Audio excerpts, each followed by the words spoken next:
Hi, Peter Charles here, Focus for Life Fly Fishing. And in my series on Canadian fly patterns from this book, there are a lot of patterns that use polar bear. Now, for a variety of reasons, we may not want to use polar bear. It is still available. I can get it online, but I'd rather not use it.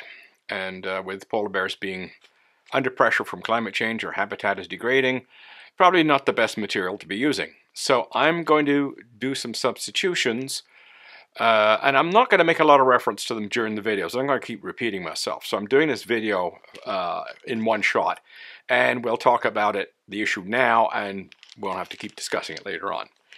So here's the substitutions I'm going to use. Now, the first one is yak hair. It's translucent like polar bear. It has the same qualities. It's just a stiffer hair. It won't move as well. But yak hair is a good substitute if you're not too worried about the movement issue. And the longer the wing, the better the movement issue will be. If it's a very short wing, that could, be so stiff that it may not look that great.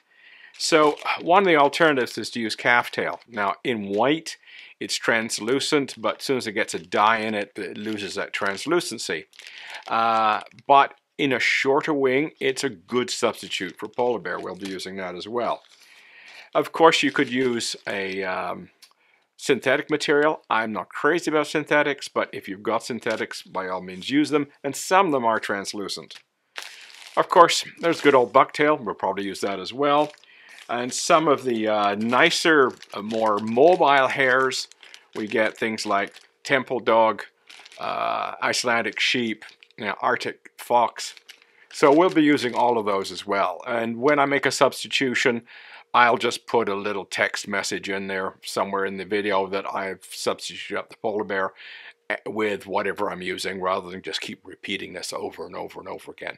Because I'd rather do those patterns because they're interesting and not skip them just because they've got polar bear in them. So keep that in mind, and I'll throw this video up in the cards for those videos for anybody who wants to see what I'm going on about.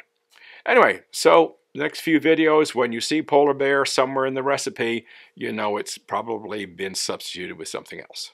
Cheers.